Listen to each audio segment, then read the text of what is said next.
तो उस तूक न उरे लेते और फिर कड़ धोरा अगर नाक होता तो उस तूक न उरे ले जाते फिर मुंह में जाता हो। लेकिन कितनी विचित्र माया उरे की उरे देख के उरे की उरे सूंघ है उरे की उरे खावे पेट भरता है दिखे। तो उस परमपिता परमात्मा की रचना का जो है क्या अंदाजा लगाऊं मैं, तो एक भजन के द्वारा बताया।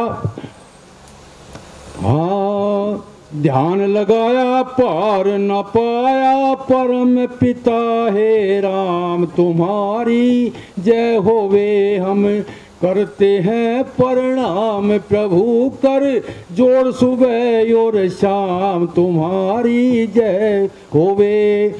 चांद सूरज लाखों तारे बना दिए तुमने सारे और पृथ्वी और पाताल पवन आसमान पर्वत भारे सात समुंदर ले मीठे खारे नाले नदी तमाम तुम्हारी जय होवे। ध्यान लगाया पार न पाया परम पिता हे राम तुम्हारी जय होवे।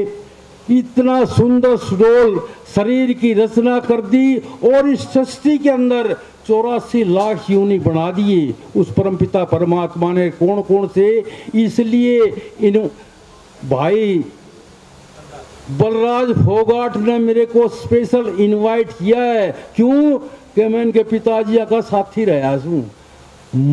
मैं राणा जोश है, मैं और वे जो है ना स्टाफ मेंबर रहे सा, इसलिए जो है बार बार धन्यवाद जो देता हूं मैं कि इतना मान सम्मान ये मुझे दे रहे हैं। और ये साथ के साथ आशीर्वाद भी देता हूं कि जो इनकी इच्छा है भगवान पूर्ण करेंगे। हम तो बुजुर्गवार है भाई, हमारा तो आशीर्वाद जो है ना फलीभूत होता है। हम आशीर्वाद देते हैं कि बलराज फोगाट और जिस उद्देश्य से जो है ना खड़े होंगे वो उद्देश्य उनका पूरा हो और इस शहर दादी की सेवा करने का इन्होंने मौका मिले, ऐसा मेरा जो है ना परमपिता परमात्मा से प्रार्थना है। तो 84 लाख योनि उसने किस प्रकार बना दिए कि नरबादर शेर भगेरे चिते भेड़ भेड़िए दिए बना गरुड़ मोर श्यामाती तरको तरी बाज उल्लू बैया चील गिद बुगला चिड़िया गुरसल मुर्गाई पे भैया चकवा चकोर तोता मैना बुलबुल सारस भड़ते तैया चीचड़ी कलीली डास जुम लम ढीक टटीरी गोलैया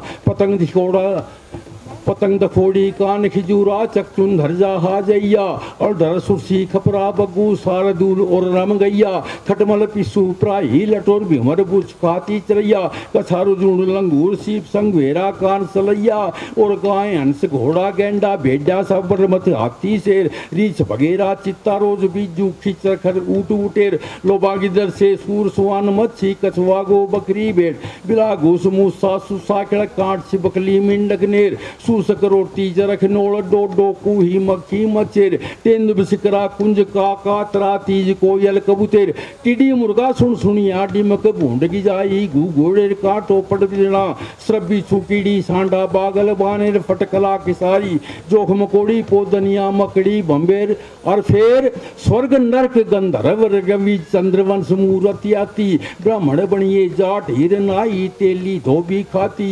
मुसलमान सक्के जोगी डाको बाट नाते नाती भंगी चमार माड़ी लुहार बेशार है बारी ग्वारियाती बाजी गरंग रेज ईसाई भांडे रोड रोड गुजराती कनर सासी मणियार होड़ जिमर बन जा रे दे हाथी और दूमली लगर सिख कापड़ी दर्जी धाड़क रंगड़ाती पर्वती भिले नर सूज जुलाए ढेबू बड़िए भांति बोरे खटीक सैनी पठान और मुगल गडरिए इतनी विचित्र माया होते हुए भी धर्म कर्म दीन ईमान और सब खो बैठे हैं लोग बाग दिन प्रतिदिन और फैशन की तरफ रुझान। एक मिसाल मैंने बता दिया जब बैठना हो जाए। हाँ जी, इशारा कर दियो। अच्छा तो सिर्फ एक 2 मिनट और। इतने फैशन न्यू बेरा पाटन छोरा से न्यू बेरा पाटन है छोरी से न्यू बेरा पाटन है। हे भगवान, यह दुनिया कित जागी तो धर्म गया कर्म गया दीन और ईमान गया, मेरी अपने से गई मेरे और मिलान गया, रह गई दलील बाजी नुक्ता चिन्नी खाट पास, पक्ष पार्टी ने सत्य कर्मों का किया है नाश, मूर्खों ने भ्रष्ट किया वेद शास्त्र इतिहास, सह और बरकत रहीना न्याय से कमाई करें, दिन रात कमा चेट की चटाई करें, टुकड़े के मोहताज हुए फिर भी अंगाई करें, शीश तो उगाड़ लिया बुगियों के श्रृंगार, करो बीचे पावटी फसली परों की फटेकार, पैर लिए जांग ये पजामे तमंद सलवार, मर्दों के देखो देखी औरतों ने पलटे बेस, इसे इसे फैशन। मैं मंदोली मास्टर लाग रहा था, साइकिल पर आया करता साइकिल पर जाया करता, साइकिल खराब होगी, बस स्टैंड पर पहुंच गया, एक मेरी बहन जी चूड़ीदार पजामी पहन रही, भीड़ा घेर का जो है ब्लाउज पहन रही, उससे बस में मन न बैठना, उससे बस में उसने बैठना, मुश्किल से चारे कांगड़ डंग जोशना गंधरी जा, क्योंकि घेर भीड़ा था। पायदान के ऊपर पैर टेक लिया मेरी जीजी ने और हैंडल पकड़ लिया, जोर से झटका मारा चढ़ने के वास्ते, पैर जी पट गया, दर्द से नीचे पड़ गई। अच्छा जी, बहुत बहुत धन्यवाद बलराज भाई, भगवान आपकी इच्छा पूरी करें। बहुत बहुत सम्मान के योग्य आज के इस प्रोग्राम के चीफ गेस्ट श्री जंगजीत साहू जी, मेरे गुरु जी कुलदीप फोगाट जी, और मंच पर आसीन सभी शिक्षाविद, सामने बैठे सभी स्कूलों से आए हुए प्रिंसिपल, टीचर्स, आज का ये जो दिन है हम सभी के लिए बहुत ही महत्वपूर्ण दिन है। केवल एक ये दिन होता है जिस पर हम वर्षों से इंतजार करते हैं, और हम सभी के दिल में भी एक तमन्ना होती है कि कोई हमें भी याद करे। तो बहुत ही आज का ये दिन है हमारे लिए बहुत ही शुभ है। सबसे पहले मैं आप सभी को, जिसमें मैं खुद भी शामिल हूं, आज के इस दिन की बहुत बहुत सभी को बधाई देता हूं। हम सभी जानते हैं कि इस दिन का क्या महत्व है।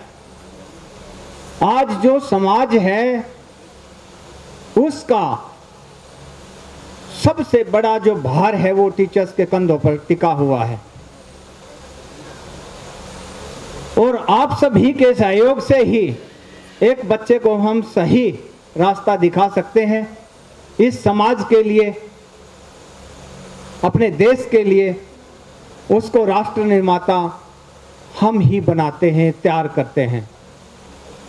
तो मैं ज़्यादा समय नहीं लूँगा। मैं बहुत ही अजीज मेरे बड़े भाई बलराज फोगाट जी, इनको बहुत बहुत हृदय से मैं शुभकामनाएं देता हूं। इसके साथ साथ बहुत ही हम इनके एहसानमंद हैं कि हमें यहाँ पर बुलाया और एक नई इस समाज के सामने जो आने वाला हमारा कल है उसके सामने एक ये नींव रखी। क्योंकि विभिन्न देशों में हम सुनते हैं कि एक जो टीचर है उसका बहुत ज़्यादा सम्मान होता है, लेकिन जो भाई साहब ने बताया कि हमारे देश में हम देखते हैं कि जहाँ भी हम जाते हैं हम बताते हैं, और मोस्टली इस कोरोना काल में तो हमारी जो गरिमा है लोगों ने काफ़ी उसको नीचे किया है, सुनने में आया है, लेकिन फिर भी हमें इससे डगमगाना नहीं है। हमें कोशिश करनी है कि दोबारा से हम उससे भी ज़्यादा अपनी जो ख्याति है उसको प्राप्त करें।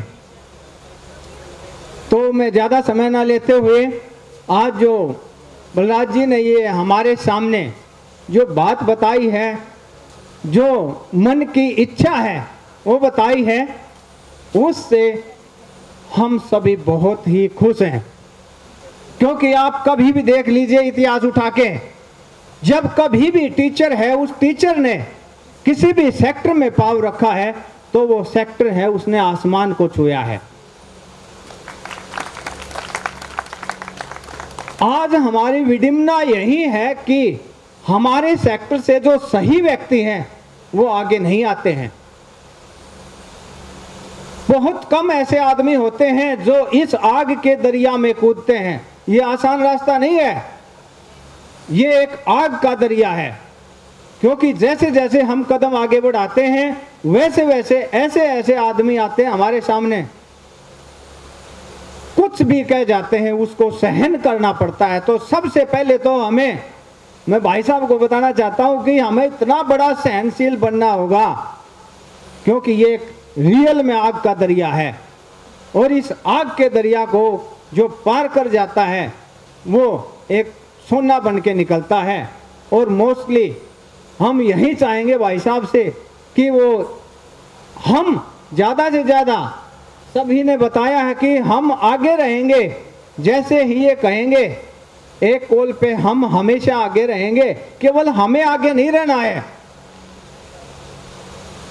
ये छोटा युद्ध नहीं है। आज हम नॉर्मल इसको ले लेते हैं, यहाँ कह देते हैं, लेकिन ये एक बहुत बड़ी लड़ाई होती है। इसमें हमने बहुत ही तन मन धन जिसको हम कहते हैं पूरी तरह से सहयोग देना होता है। और हम यही एहसास दिलाना चाहते हैं, हम यही बिल्कुल पूर्ण रूप से निश्चय करते हैं कि जैसे ही जो भी भाई साहब का डायरेक्शन होगा हम वहीं पर तैयार मिलेंगे और जैसा जो आदेश होगा उसके लिए हम जहां भी होंगे हमेशा दूसरे भाइयों को भी साथ जोड़ेंगे और साथ लाएंगे, तैयार रहेंगे। जय हिंद, जय भारत, धन्यवाद। फील हुआ कि टीचिंग को हो सकता है कोई सिस्टम रिप्लेस कर दे, टीचर को कोई सिस्टम रिप्लेस नहीं कर पाएगा। जिस तरह से सीखना एक लाइफ लॉन्ग प्रोसेस है और एक सबसे महत्वपूर्ण प्रोसेस है, उससे भी महत्वपूर्ण प्रोसेस है सिखाना, क्योंकि जो सीखने वाला है उसको कहीं ना कहीं सिखाने वाले की हेल्प चाहिए। ये चाहे हम किसी भी लेवल पर हैं, चाहे हम भी कुछ सीख रहे हैं। इतने बड़े होके आप लोग गाड़ी सीखते हैं, आप तभी सीख पाते हैं जब आपको गाड़ी कोई सिखाता है। तो टीचर रिप्लेस नहीं हो सकता। पिछले 2-3 साल पहले एक बार मैं बेंगलोर गया था, एक काफ़ी बड़ी सेमिनार थी फ्यूचर स्कूलिंग को लेकर, तो वहाँ काफ़ी एक्सपीरियंसेस शेयर हुए। तो वहाँ एक स्कूल में 2 रोबोट लगाए हैं बच्चों को क्लास में पढ़ाने के लिए। तो वहाँ जो उस स्कूल के जो संचालक थे उन्होंने उन चीज़ों को शेयर किया कि रोबोट से जो एजुकेशन हो रही है उसमें गलती कोई नहीं है, बहुत अच्छी एजुकेशन हो रही है। रोबोट गलती नहीं करता, क्योंकि मशीनें गलती नहीं करती, क्योंकि उनको भी इंसान बनाते हैं, लेकिन बनाने के बाद उसमें गलतियों की संभावना नहीं होती। लेकिन उन्होंने जो अगली बात बताई वो बहुत महत्वपूर्ण बात थी कि रोबोट बिना गलती के पढ़ाने के बावजूद भी वो आउटपुट नहीं दे पा रहा जो एक टीचर रोबोट से कम क्वालिफाइड होने के बाद भी दे पाता है। और उस चीज़ में जो सबसे बड़ा रीज़न उन्होंने बताया वो था फीलिंग्स के पार्ट्स का। वो कंधे पे हाथ रखना, वो शाबाशी देना, वो मोटिवेट करना, आगे लेके आना, वो सारी चीज़ रोबोट नहीं कर पाया। फीलिंग्स का पार्ट जो है वो रह गया। और वो जो फीलिंग्स है, वो जो जुड़ाव है, वो टीचर है। सिखाना तो माँ बाप भी सिखा देंगे, क्योंकि कहा गया है कि पहला स्कूल परिवार होता है, पहली चीज़ें माँ बाप सिखाता है। हमारे पास तो सेकंड ऑप्शन के लिए आते हैं बच्चे, एजुकेशन के लिए आते हैं। संस्कार और जीवन की जो महत्वपूर्ण चीज़ें हैं वो माँ बाप ही सिखाते हैं। वो अलग बात है कि बाद में जब हम सिखाते हैं तो वो चीज़ें माँ बाप से भी महत्वपूर्ण हो जाती हैं। इसलिए दूसरा परिवार अध्यापक है। इसलिए भी कई बार कोई बच्चा बिगड़ जाता है या कुछ होता है तो उसका नाम माँ बाप के साथ साथ टीचर पर भी जाता है, और वो जाएगा भी, क्योंकि उसके सिखाने में हमारी योजनाएं जुड़ी होती हैं, हमारा तरीका जुड़ा होता है। और शिक्षक दिवस है, इसलिए इन चीज़ों को बहुत लंबा ना लेते हुए हम अपने विषय पे रहेंगे। आज के दो महत्वपूर्ण विषय हैं। पहले विषय पर हम बात कर रहे हैं शिक्षक दिवस। तो ये सबसे महत्वपूर्ण है शिक्षक होना, शिक्षक बने रहना, और शिक्षक बने रहते हुए शिक्षा को अपने बच्चों में उतारना अपने संस्कार की तरह से। सिलेबस आज बड़ी चीज़ नहीं रह गए हैं। सिलेबस को बिल्कुल बढ़िया तरीके से संस्थाओं ने, प्रिंसिपल्स ने, और भी आजकल तो एजेंसियां भी लगी हुई हैं, बहुत अच्छे तरीके से वर्गीकृत कर दिया है, बहुत इजी कर दिया है। बच्चे भी डिजिटल हो गए हैं। आप और हम जब पढ़ते थे तो शायद हमारे लिए एक वो कायदा जो होता था वो बहुत बड़ी चीज़ होता था, बाकी तो जो भी टीचर सिखाता था वही होता था। अब जो बच्चे घर से भी जो आ रहे हैं, नर्सरी LKG में भी, वो भी बहुत सारी चीज़ें सीख कर आ रहे हैं। अब हमारा काम सिखाने से ज़्यादा सीखे हुए में बदलाव लाना है। बच्चे गलत चीज़ें सीख लेते हैं। जैसे जैसे संचार क्रांति बढ़ रही है, टीचिंग में उतनी ही हेल्प हो रही है आपकी, लेकिन उस हेल्प में जो एक नेगेटिव पार्ट है वो आपके सामने आकर खड़ा हो रहा है। इसलिए टीचर का आज के दिन जो सबसे महत्वपूर्ण काम है वो सिखाने से ज़्यादा उस नेगेटिविटी को बच्चों से दूर रखना, निकालना और न आने देना, ये सबसे महत्वपूर्ण बात है। तो सभी शिक्षकों को मैं इस शिक्षक दिवस पर बधाई देना चाहूँगा। और एक बात मैं काफ़ी स्कूल संचालक साथी हैं उनको भी, बलराज जी को भी, सभी को शेयर करना चाहूँगा कि जो हम एक शिक्षक को वेतन देते हैं वो उसका अधिकार है। काम के बदले वेतन एक अधिकार है। वेतन से अलावा जो संस्था, जो व्यक्ति, जो विचार टीचर को देगा वो सम्मान है, वो उसकी पूंजी है, वो उसकी पहचान है। चाहे वो हम उसको गिफ्ट दें, इंसेंटिव दें, रिस्पेक्ट दें, प्रशस्ति पत्र दें, शॉल दें, या कुछ भी दें, वेतन से अलावा जितना हम देंगे उतना ही टीचर हमें उससे 10 गुना रिटर्न करके देगा। क्योंकि शिक्षक स्कूल की बिल्डिंग से ज़्यादा महत्वपूर्ण होता है। बिल्डिंग किराए पर भी ली जा सकती है, बिल्डिंग एक संचालक की प्रॉपर्टी होती है, लेकिन उस बिल्डिंग को अगर कोई स्कूल बनाता है, जैसे महिलाएं गृहिणी जो हैं वो मकान को घर बनाती हैं, इसी तरह शिक्षक उस भवन को स्कूल बनाता है जहां उसकी पहचान एक स्कूल के रूप में होती है। तो इसलिए भी शिक्षक होने के नाते मैं आपको विशेष बधाई देता हूं। और अब हम अपने दूसरे विषय पर बात करेंगे कि जो बलराज सर ने अपनी इच्छा जाहिर की है, उस विषय पर हम एक छोटी सी बात कहेंगे कि आज हमारी जो एजुकेशन सिस्टम है हमारा, उसमें हम आज के दिन बहुत सारे देशों से बेस्ट कर रहे हैं, बहुत सारे देशों से बेस्ट कर रहे हैं। किसी समय ये हमारा शीर्ष पे था। हमारी भारतीय एजुकेशन पद्धति जो है वो सभी एजुकेशन पद्धति का निकास का केंद्र रही है। और आज भी आपने देखे होंगे कि कितने बड़े बड़े स्कूल, कॉलेज जो कि बहुत विदेशों तक फेमस हैं, बिकॉज ऑफ कि शिक्षक उसमें एक महत्वपूर्ण पद पर कार्य करते हुए उन चीज़ों को अंजाम दे रहे हैं।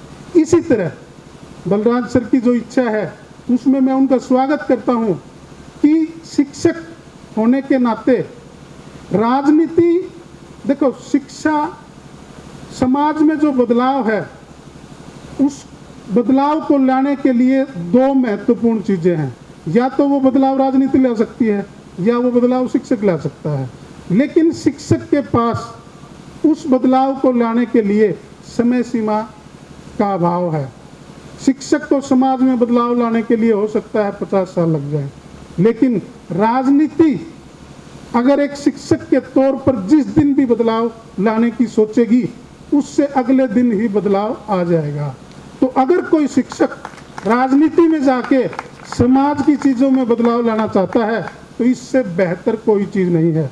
अब तक की राजनीति में शिक्षक वर्ग से काफ़ी लोग उस तरफ नहीं जाते, उसको अच्छी चीज़ें नहीं मानते और है भी नहीं।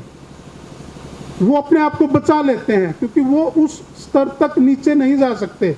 लेकिन मेरा थोड़ा उल्टा मानना है कि जब तक वो लोग वहाँ नहीं पहुँचेंगे तो वहाँ जो निम्न स्तर के बैठे हुए लोग हैं वो जगह खाली नहीं करेंगे, और वो जब तक बैठे रहेंगे तो तब तक वही हाल होगा कि एक शिक्षक जो बच्चों को पढ़ाना चाहता है, एक बच्चा जो पढ़ना चाहता है, एक अभिभावक जो फीस पे करके पढ़ाना चाहता है, और एक अनपढ़ शिक्षा मंत्री ये बताएगा कि स्कूल कितने दिन से कितने दिन तक खुलेगा या नहीं खुलेगा, या पॉलिसी क्या होगी, किस दिन छुट्टी होगी, किस दिन नहीं होगी, क्या पढ़ाया जाएगा, कैसे पढ़ाया जाएगा। तो क्यों न एक शिक्षक वहाँ तक पहुँचे, और जिस दिन शिक्षक उठ खड़े हुए और उन चीज़ों पर, उन जगहों पर पहुँच गए, उस दिन फिर समाज को बहुत त्वरित बदलाव देखने को मिलेंगे। तो मैं इसी उम्मीद के साथ, इसी बधाई के साथ बलराज सर को ये कहना चाहूँगा कि आप वहाँ ज़रूर जाएं। पहुँचे नहीं पहुँचे आप चलें, आप वहाँ के लिए निकलें, हम आपके साथ हैं। साथ पहुँचेंगे बड़ी अच्छी बात है, नहीं पहुँचेंगे अगली बार फिर ट्राई करेंगे। ये सबसे बड़ी बात है कि आप वहाँ के लिए चलें, और पहुँचेंगे और भी अच्छी बात है, क्योंकि हमें समाज में बदलाव करने हैं। आज समाज थोड़ा सा विकृत सिस्टम की तरफ जा रहा है। एक शिक्षक ही एक ऐसी व्यवस्था है जो बुराइयों को दूर कर सकता है। बाकी सब लोग जो हैं वो एक सर्विस प्रोवाइडर हैं और कस्टमर हैं, वो गिव एंड टेक का प्रोसेस है। एक शिक्षक ही एक ऐसी चीज़ है जो लेने से ज़्यादा देने का काम करता है। उसकी जो लेने की रेशियो होती है और जो देने की रेशियो होती है उसमें बहुत बड़ा अंतर होता है। बाकी सारी व्यवस्थाएं जितना लेती हैं उससे कम देती हैं, सारी की सारी व्यवस्थाएं। एक शिक्षक ऐसा व्यक्ति है जो लेता बहुत कम है और देता ज़्यादा है। इसलिए भी ये जो सम्मान है, ये बलराज जी ने जो आयोजन किया है, इसलिए भी ये बहुत महत्वपूर्ण हो जाता है कि जो शिक्षक बहुत कम लेते हैं उनको जितना ज़्यादा देने का भाव हम रखेंगे वो बहुत महत्वपूर्ण होगा। और इसी के साथ सभी शिक्षकों को शिक्षक दिवस की हार्दिक शुभकामनाएं, और बलराज जी का जो विचार है, जो उनका सपना है, उसके लिए भी उनको बहुत बहुत हार्दिक बधाई हुए हैं। एक भागी से और शिक्षक और एक हमारे पांडवान से दो जी, तो 1950 में और 1992 में दो आए। तो हमारी शिक्षा का अंदर मारू शिक्षा मंत्री मारू सिंह दादरी आए थे, तो उन्होंने हमारे अध्यापकों को उस बनाने के लिए हमारे को 300 सीट दी थी। पूरी हरियाणा, पंजाब, राजस्थान, हिमाचल, जम्मू कश्मीर, वो कहीं भी नहीं मिलती थी, वो हमारे 300 सीट दे के गए थे। तो शिक्षा मंत्री मारू सिंह सबसे पहले वो कभी कहते थे कि हम तो कभी है ना, मेरे को नहीं माड़िया करें थे, अरे मैं हमारा काम तो कौन नहीं करूँ, मैं बच्चों के लिए 300 अध्यापक पूरे करूँगा और इनको अध्यापक बनाऊँगा 300 बच्चों को। हमारे बाहर के बच्चे आए, यहाँ के बच्चे आए, उन्होंने सीखी सबसे पहले। फिर हमारे प्रताप सिंह कैरों ने 62 में हमारी दादरी हाई स्कूल के अंदर, और हाई स्कूल के अंदर लड़कियों को 150 लड़कियां मेरे ख्याल में हाई स्कूल में अच्छी लड़के थे, और 150 मेरे ख्याल में प्राइमरी स्कूल के अंदर थे।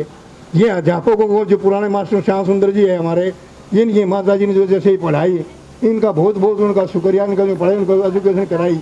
उस टाइम हमारे उस पढ़ाने के लिए अध्यापक के पास ना उनके होती थी, उनको 150 रुपये। उस टाइम अब तो हमारा प्रैक्टिकल कुछ नहीं कराते। उस टाइम तो हमारे अध्यापक जो बनते थे उनसे रसोई का काम करवाते थे, खिलौने बनवाते थे, और कई बच्चों को होते थे भी बच्चों को प्रैक्टिकल करा के आप बच्चों को कैसे पढ़ाओगे, आप बच्चों को शिक्षा कैसे दोगे। तो हमारा प्रैक्टिकल को उन टीचरों को पढ़ाया जाता था। तो उस टाइम जो पढ़ाए जो बच्चे हैं वो हमारे टीचर जो थे वो हमारे उन बच्चों को ऐसे पढ़ाया उन्होंने कि आज वो बच्चे हमारे को डॉक्टर बने हुए हैं। डॉक्टर जो सहरा होता है वो हमारा कॉलेज के अंदर सबसे पहला डॉक्टर बना हुआ है, क्योंकि हमारे बायोलॉजी और साइंस दोनों कॉलेज के अंदर हमारे पहले सबसे पहले हमारे हरियाणा के अंदर मिली हुई थी। हमारी कहीं भी ऐसी जो शिक्षा, हमारे डॉक्टर, हमारी दादरी सब ये नहीं के पीछे थी कि हमारे जो सिविल अस्पताल पर अपने उधम सिंह का आँखों की मशीन सबसे पहले वहाँ आई, यहाँ पर ऑपरेशन की आँखों की टेस्टिंग की वहाँ आई, दिल की बीमारी की टेस्टिंग वहाँ आई, ऑपरेशन की मशीन वहाँ जो ऑल इंडिया के अंदर होती थी, हरियाणा के अंदर मेडिकल के अंदर नहीं थी। तो ये आपकी जनरल नॉलेज के थोड़े से आपको बता रहा हूँ कि आपको कि हमारे जैसा 55 साल का पर काम करता हुआ आदमी नहीं तो आपको पत्रकार मिलेगा, फोटोग्राफर, और जो आपका हिंदुस्तान ब्लड के अंदर आपकी दादरी का नाम है 1996 एयर क्रॉस हुआ तो उसके अंदर रोड के अंदर नाम था अपना दादरी का कि पत्रकार ईमानदारी के अंदर कि हमारा किसी से पैसा नहीं लिया।